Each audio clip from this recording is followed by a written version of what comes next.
Yang ada contoh di zaman Nabi apa? Masih ingat para sahabat? Yang akhirnya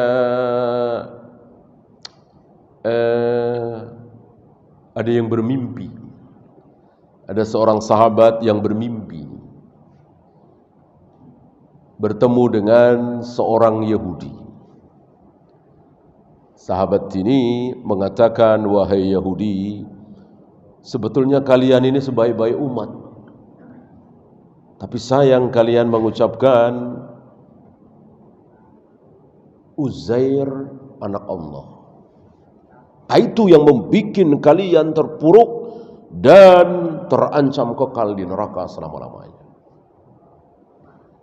Si Yahudi ini balik ngomong, ya, sebetulnya kalian kaum muslimin, umat Muhammad SAW itu sebaik-baik umat.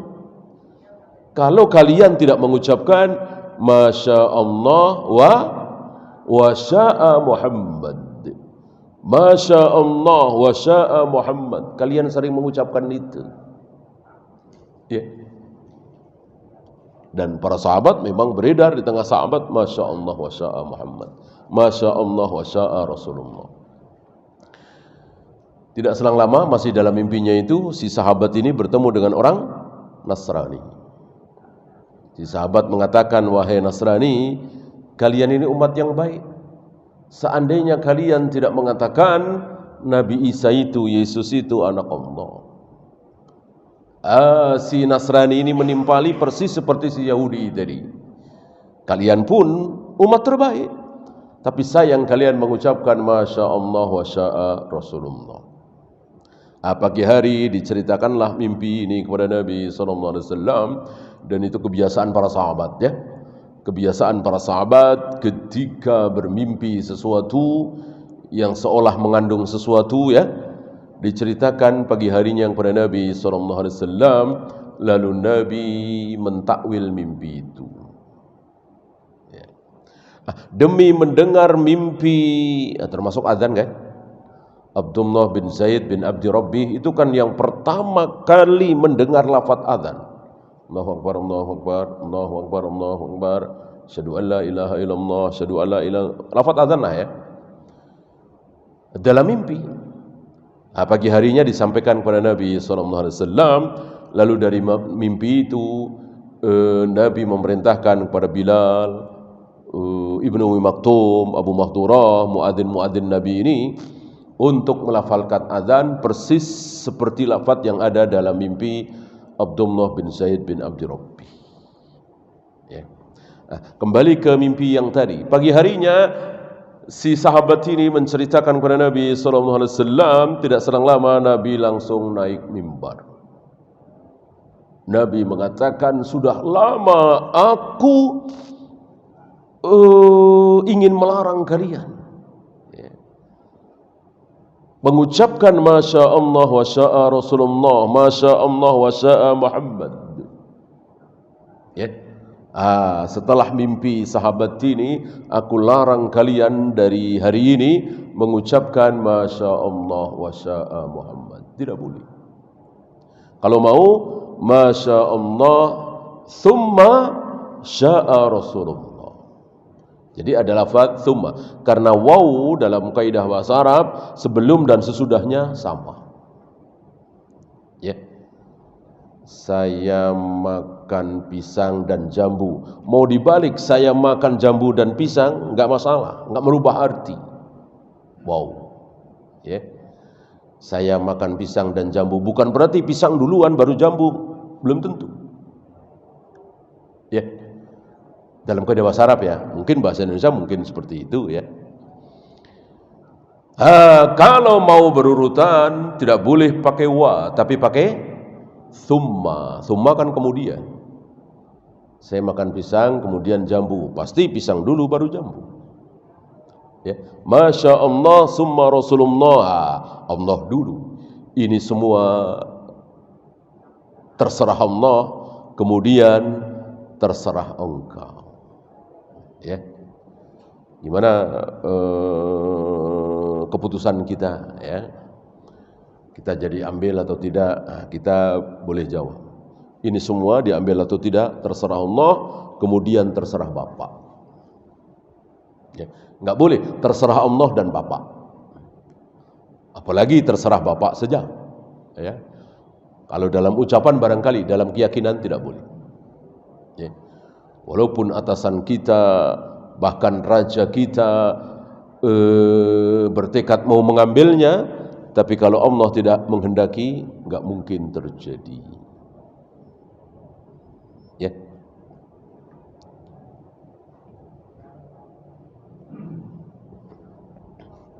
Dan jangan main-main dalam hal ini. Ya. Sebab kalau keliru syirik. Ini kan tentang Allah. Ya. Kalau salatnya keliru, puasanya keliru, zakatnya keliru, hajinya keliru, enggak sah, dosa besar sekali, tapi kan belum kafir, belum syirik. Kalau ini, hati-hati. Ya.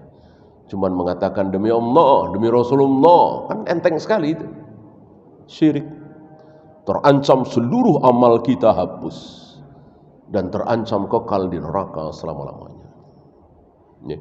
Karena Allah tidak, sudah tegas-tegas jelas, tidak akan mengampuni dosa syirik.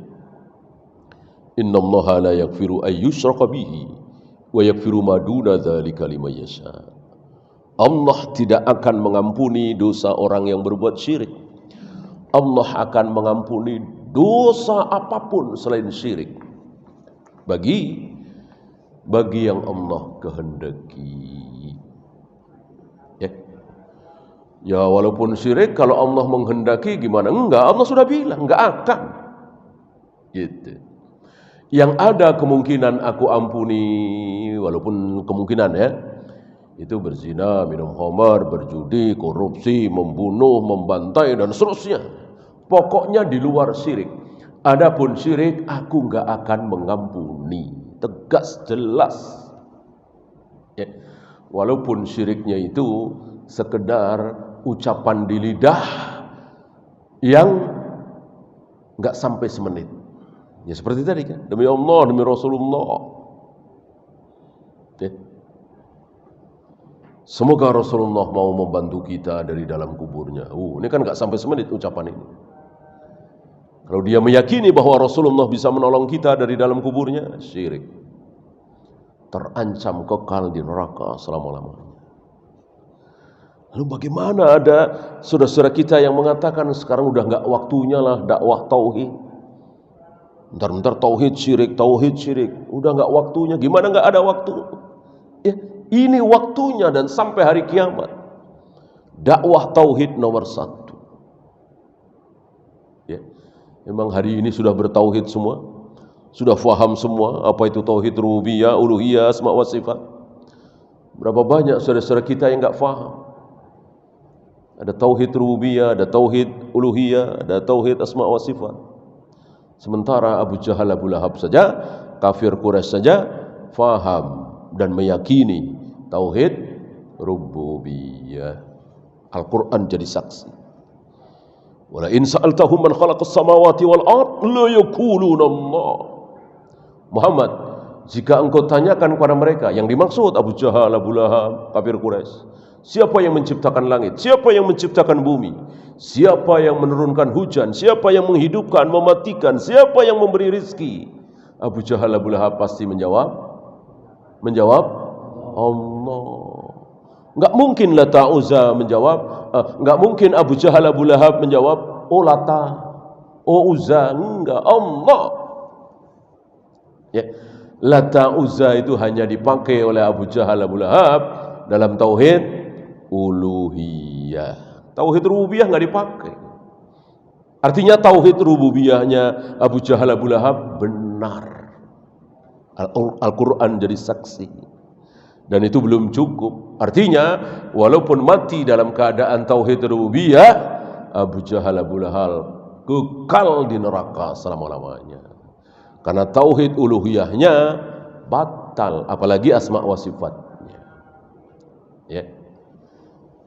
Kalau begitu kita langsung menghadap Allah. Kalau begitu kita langsung mendekatkan diri kepada Allah. Wahai Abu Jahal, Abu Lahab. Baru di sini Abu Jahal, Abu Lahab enggak. Enggak, jangan langsung kita lewat Lata, Uzza, Hubal, Manat gitu.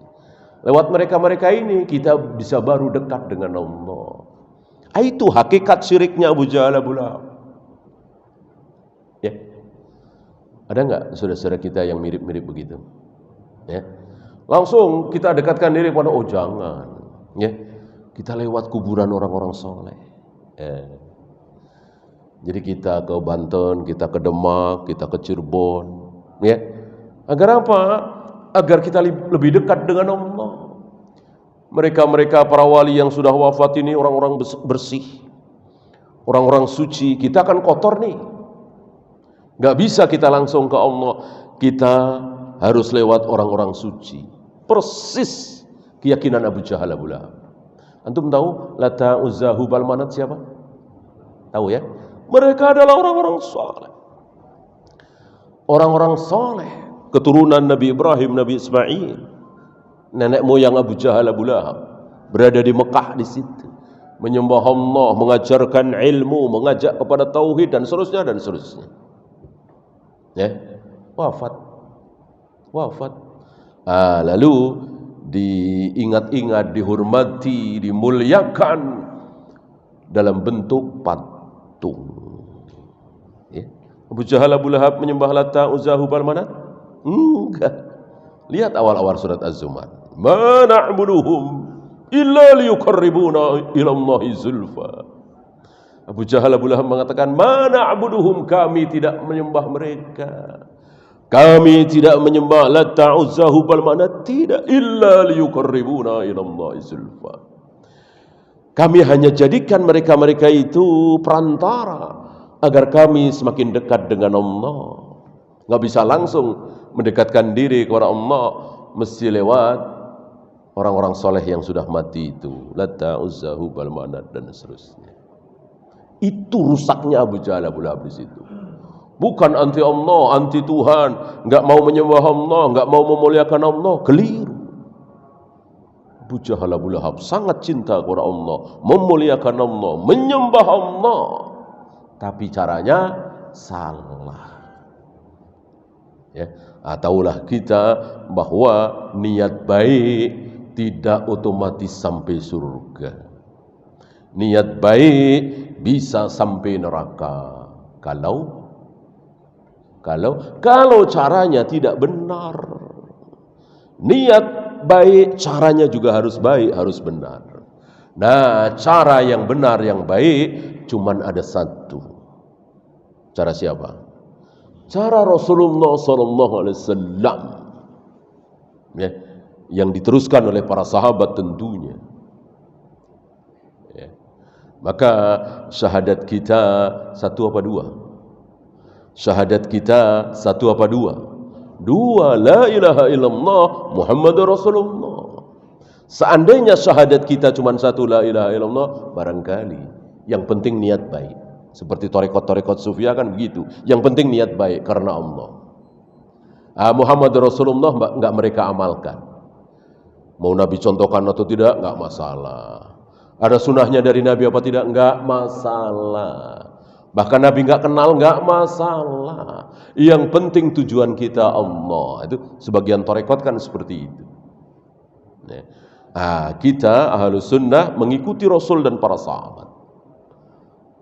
Betul-betul karena Allah, dan caranya harus mengikuti cara Rasulullah sallallahu alaihi wasallam.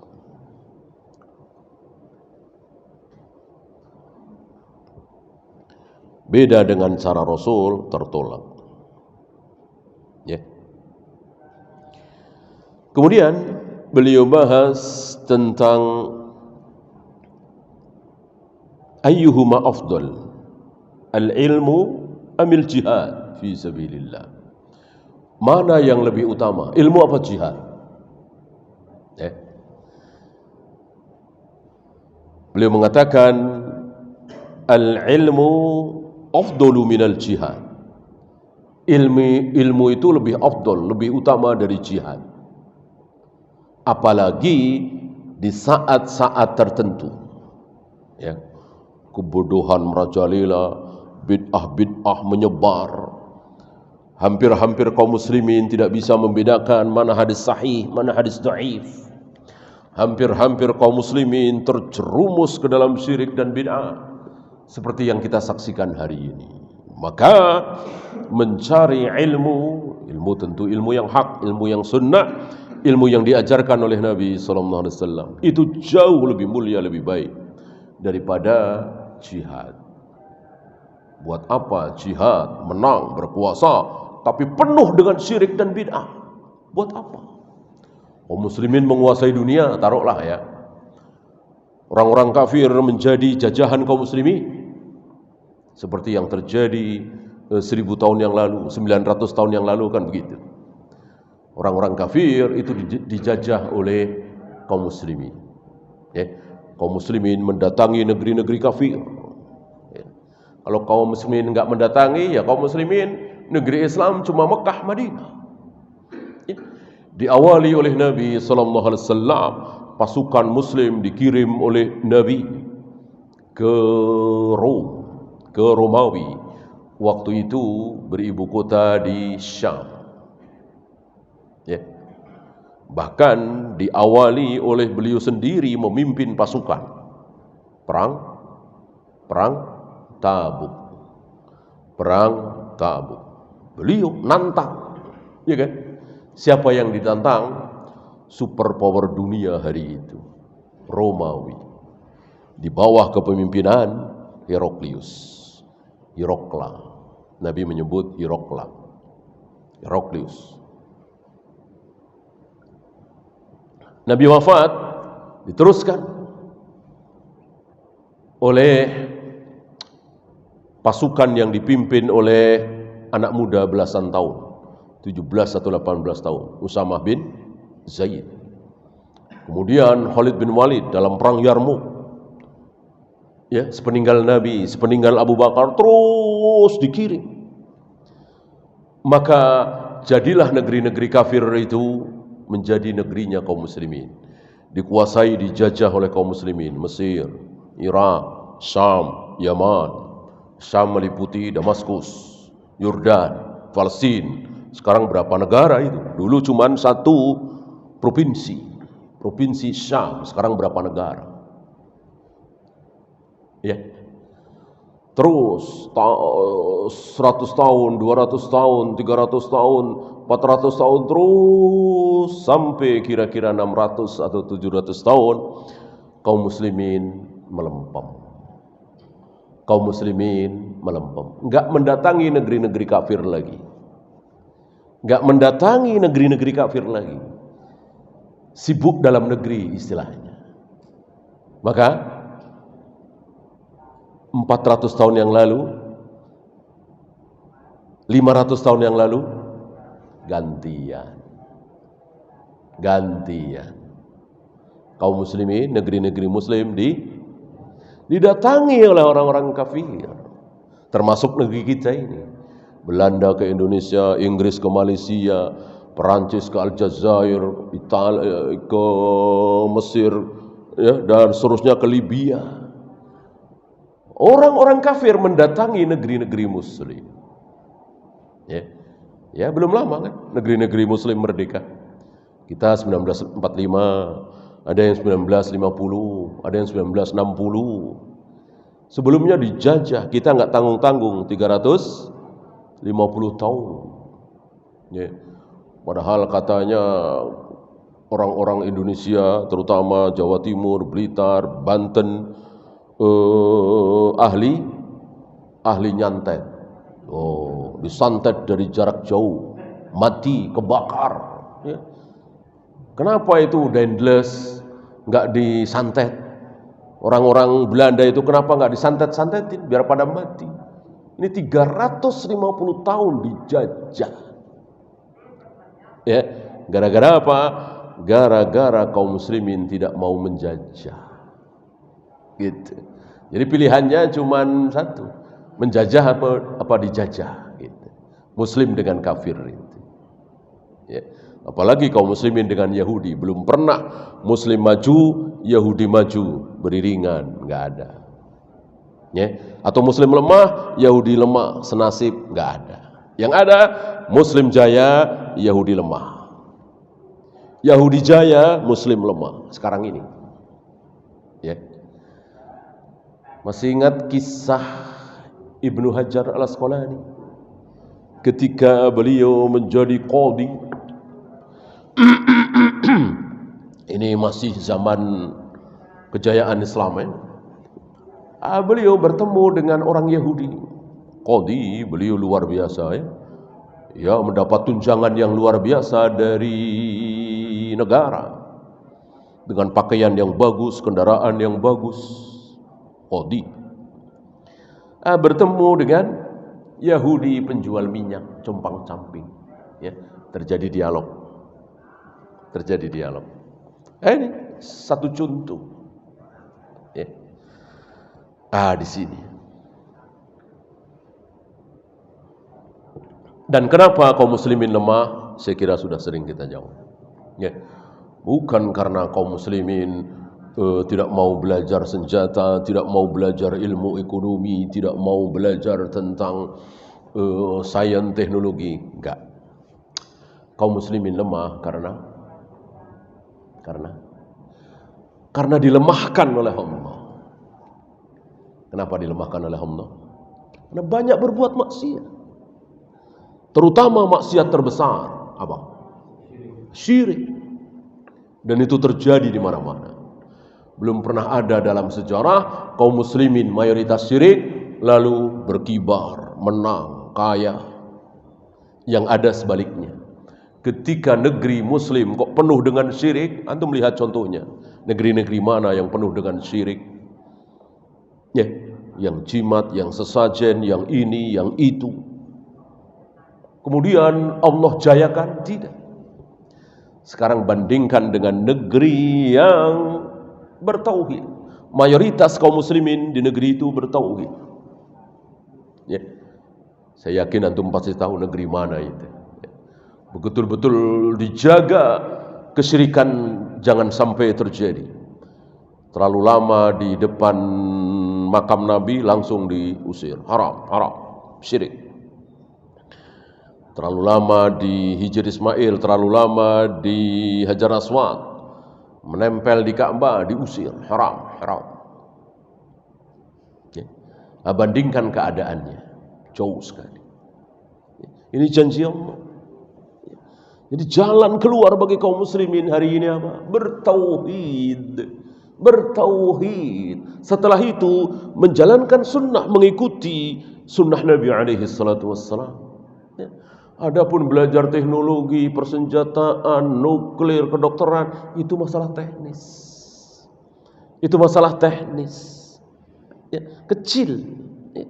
Kalau Allah sudah berkenan menolong kaum muslimin, kecil. Nanti Allah bikin kaum muslimin bertauhid, mengamalkan sunnah Nabi dan faham tentang ilmu kedokteran, teknologi dan kalau tahu enggak faham bisa bayar. Iya kan? Allah menghendaki kaum muslimin kaya raya, ya bisa beli. Senjata bisa beli, dokter bisa dibayar. Intinya Allah mau nolong kita apa tidak? Intinya di situ. Ya. Ketika Amerika jaya, Eropa jaya, Jepang jaya, yang bikin jaya siapa? Ya siapa lagi kalau bukan Allah? Masa kita bilang kalau orang-orang kafir jaya, itu yang bikin jaya iblis. Kalau kaum muslimin jaya, yang bikin jaya Allah. Syirik dong. Masa kita enggak faham la haula wala quwata illa billah. Tidak ada kekuatan, tidak ada daya upaya kecuali dari Allah. Enggak ada dari iblis. Iya. Iblis membunuh manusia aja enggak bisa. Kalau iblis bisa membunuh manusia, Rasulullah sudah meninggal dari sebelum ajal. Iblis tidak bisa membunuh manusia. Padahal kekuatannya luar biasa kan? Iblis dan setan hanya bisa menggoda. Kalau bisa membunuh, ulama-ulama sunnah sudah dibunuh oleh iblis. Karena ini kan mengganggu iblis, mengganggu kepentingan iblis, ulama-ulama ahlu sunnah. Enggak bisa. Iblis, setan, jin enggak bisa membunuh. Ya. yang bisa hanya menipu, menggoda, talbis.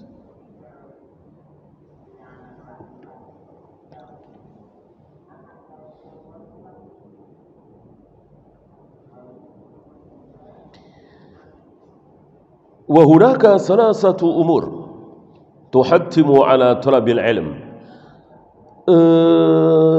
Terutama ketika muncul tiga hal. Ketika muncul tiga hal ini, maka wajib kiranya bagi kaum muslimin untuk menggemarkan diri mencari ilmu. Tentu anak-anak kita ya. Kita yang sudah umur 50 tahun, 45 tahun, baru ngaji, tidak tahu kaidah bahasa Arab, kaidah tafsir dan seterusnya. Tentu kita mengandalkan anak-anak kita.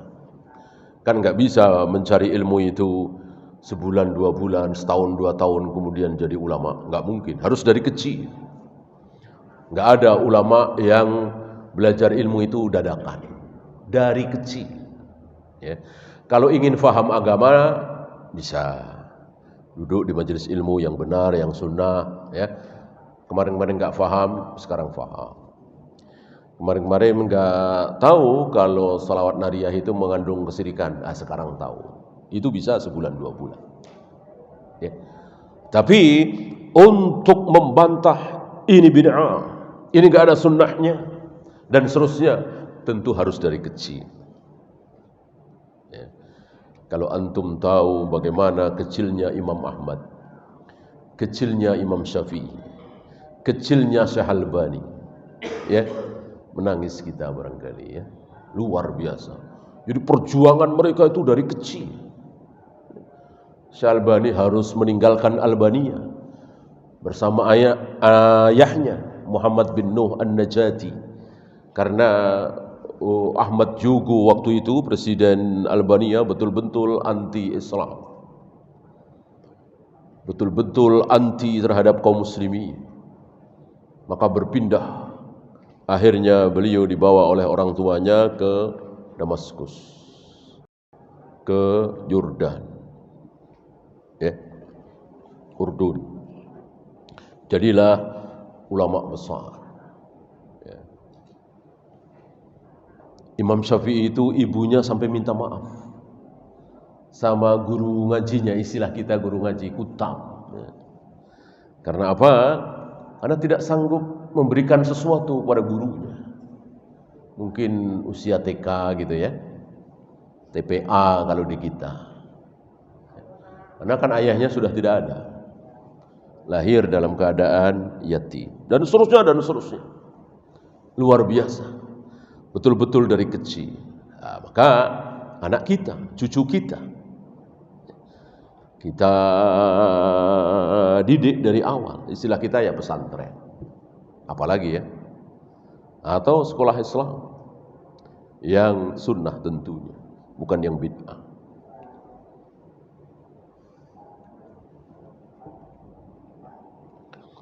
Apa tiga hal itu? Yang pertama bid'ah. Bid'ahun bada'at tadhuru sururuha. Ketika bid'ah itu merajalela, menyebar, kita fokuskan anak-anak kita belajar ilmu syar'i. Ya seperti sekarang ini. Sekarang ini luar biasa. Ya. Melakukan kemungkaran, melakukan kemaksiatan, melakukan dosa yang sangat dibenci oleh Allah dan Rasulnya, dikira sedang ibadah. Ya seperti selawat nariyah itu. Kalau antum tahu isinya selawat nariyah, merinding.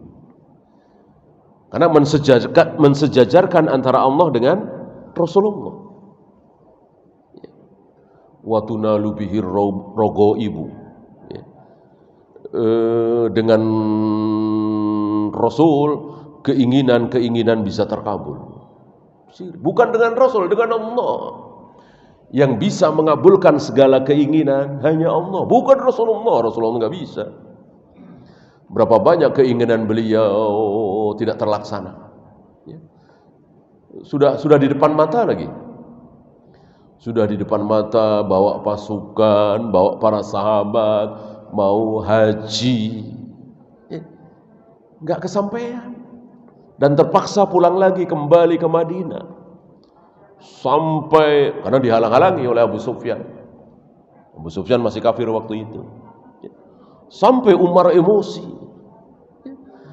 Bukankah kalau kita perang sama mereka, mereka mati masuk neraka, kita mati masuk surga? Kata Nabi, betul. Betul. Bukankah mereka kafir ya Rasulullah, kita beriman? Betul. Bukankah engkau Nabi, engkau Rasul, bahwa engkau bermimpi katanya masuk Masjidil Haram dengan memakai pakaian yang haram, dengan mencukur rambut, tahallul? Betul. Tapi tetap Nabi mengikuti perintah Allah, ngalah, pulang. Terkenal perjanjian Hudaybiyah, ya kan? Pulang. Lihat bagaimana Nabi yang sifatnya seperti ini, lalu dikatakan wa tunalu bihir raghaibu wa tuqdu bihil hawaiju. Dengan beliau semua keinginan, semua kebutuhan pasti terlaksana. Kalimat yang batil, syirik, itu diucapkan oleh saudara-saudara kita kaum muslimin di masjid-masjid menjelang adzan, menjelang qomat dan seterusnya. Ini kebodohan yang merajalela. Siapa yang bisa menyetop ini? Presiden, menteri, raja, gubernur, polisi? Enggak bisa. Enggak bisa. Yang bisa menyetop ini siapa? Ahlus sunnah yang berilmu, yang punya ilmu. Disampaikan bahwa begini-begini, polisi enggak bisa nyetop seperti itu. Yang berilmu. Kalau coba-coba polisi, ya perang saudara. Kan mereka enggak merasa salah. Penguasa zalim ini, togut ini, masuk melarang selawat nariyah. Sementara mereka diajari selawat nariyah dari kecil. Ternyata selawat nariyah isinya syirik, bid'ah. Ini butuh ilmu. Ya. Yang kedua, al-ifta'u bi ghairi ilmin. Fatwa-fatwa yang tanpa dasar ilmu. Ya. Pak Kiai, Pak Ustaz, Syekh, gimana hukum mengucapkan selamat Natal? Oh, boleh. Oh, boleh. Oh, bawakan dalilnya. Ya. Salamun alayya yauma wulidtu. Keselamatan bagiku saat aku lahir. Aku di sini kan Nabi Isa. Ini jauh panggang dari api. Ya. Siapa yang paling tahu tentang ayat itu? Tentu Rasul dan para sahabat. Mana ada Rasul dan para sahabat mengucapkan selamat Natal? Ya. Bahkan di bawah sahabat tabi'in, hadiah ya, walaupun hadiah itu seharga 1 butir telur, murah sekali kan, haram. Ketika hadiah itu disampaikan kepada orang yang sedang merayakan hari agamanya, non muslim. Ya. Sebuah kekufuran luar biasa, merayakan hari lahirnya Tuhan, kan begitu. Bagi mereka kan Nabi Isa itu, Yesus itu Tuhan, dan lahir di 25 Desember kata mereka, ya kan. Lalu kita kasih selamat. Tegakah kita mengucapkan selamat saat teman kita habis berzina dengan istri tetangga misalnya? Selamat ya. Habis minum khamr, selamat ya. Habis berjudi, habis korupsi, selamat ya.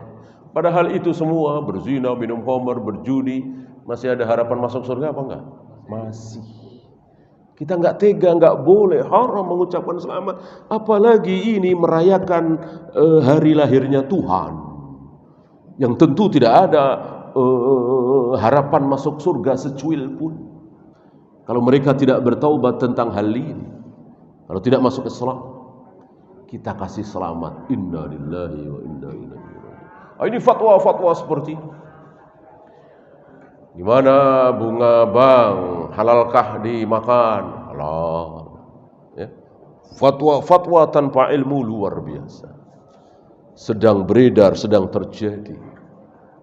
hari ini. Mana hukum asuransi? Boleh. Ini boleh, ya. Jenggot itu wajib apa tidak? Sunat? Enggak. Itu kebiasaan orang Arab saja. Jilbab wajib? Enggak. Itu budaya Arab. Oh, fatwa-fatwa seperti ini bertebaran.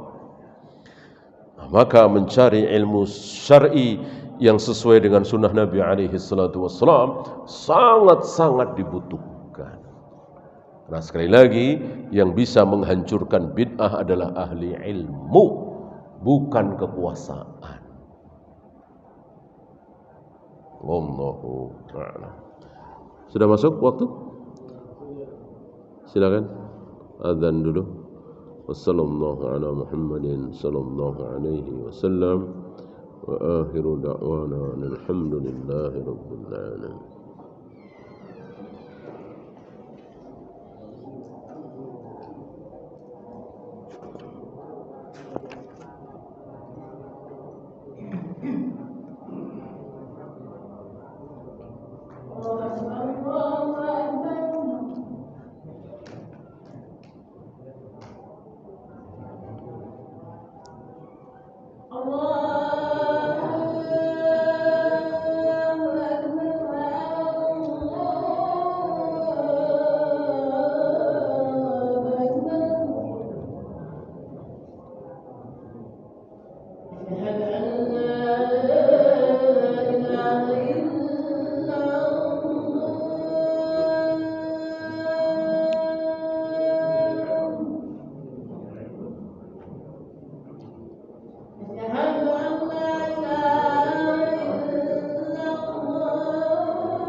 Alhamdulillah, salatu wassalamu ala rasulillah, la hawla wa la quwwata illa billah, wa ba'd.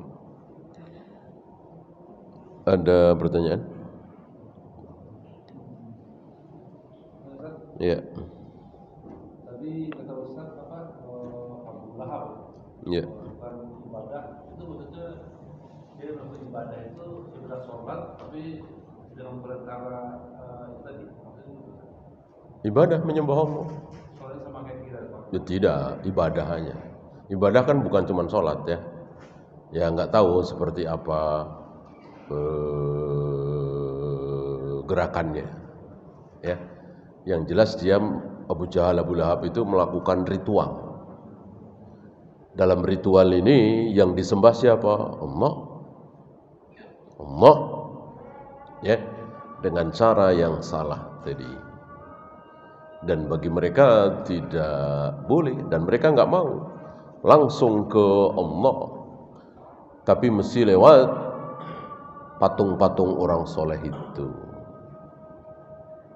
Ini yang diperangi oleh Nabi Sallallahu Alaihi Wasallam. Justru inti dari diutusnya Nabi untuk menghancurkan itu semua.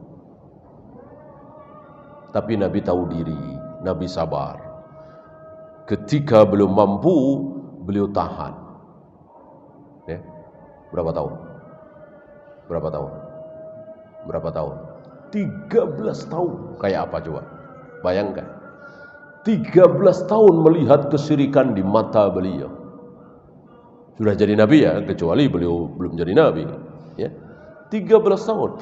Dan sebelum Isra Mi'raj sudah ada salat belum?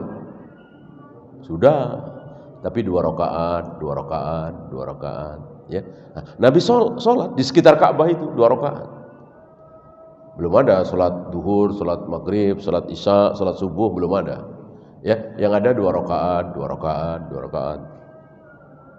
Allah mengajari kepada Nabi sholat itu tidak dengan Isra Mi'raj, beda dengan sholat 5 waktu itu. Nah, di mana Nabi sholat? 2 rakaat itu di mana? Di Ka'bah. Ya. Di dekat berhala-berhala itu. Lata, Uzza, Hubal, Man. Kayak apa sabarnya beliau? Ya. Kita boro-boro sholat samping berhala, sebelah kita berbuat bid'ah, kesel bener ya kan? Nggak sabar kita. Berisik amat sih bid'ah mulu, ya. Nggak sabar kita. Nabi bukan bid'ah lagi, syirik. Kiri kanan beliau berhala yang disembah oleh Abu Jahal Abu Lahab. Walaupun Abu Jahal Abu Lahab tidak mengaku menyembah, tapi sebetulnya itu menyembah. Ya. Nah, sampai beliau harus meninggalkan Mekah, hijrah ke Madinah. Setahun belum diizinkan. Tahun kedua baru diizinkan. Udzina lakum. Mulai hari ini diizinkan kepada kalian untuk berperang. Berarti kemarin-kemarin belum diizinkan. Nah, di sini banyak dari kita nggak paham. Ya. Kalau belum kuat, kita masih minoritas atau mayoritas, tapi nggak kuat. Jangan memaksakan diri. Ya. Lihat Nabi nggak memaksakan diri.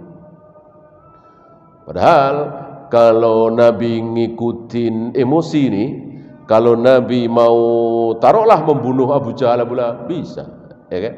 Tinggal suruh aja Bilal misalnya ya, malam-malam kalau Abu Jahal Abu Lahab keluar, ikuti ya, tusuk dari belakang, ya kan bisa kan? Insya Allah bisa, tapi nggak mau beliau. Beliau cerdas, nggak kayak kita bodoh.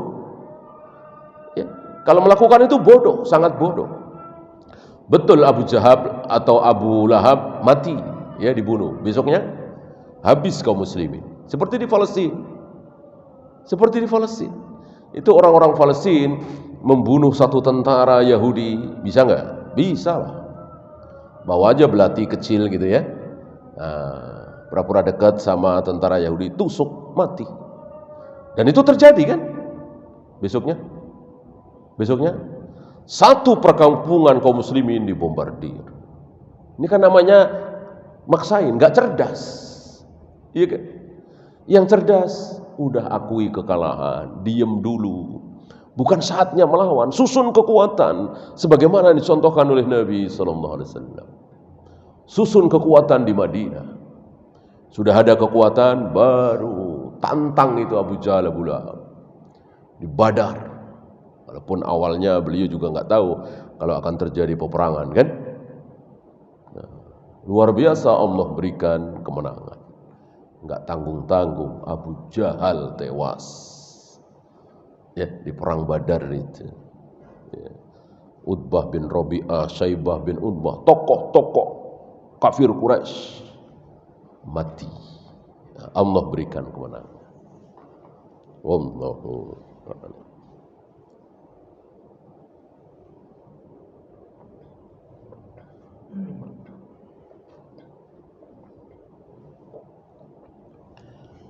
Ada lagi? Kalau tidak ada, kita akhiri. Subhanakallahumma bihamdika asyhadu an la ilaha illa anta astaghfiruka wa atubu ilaik.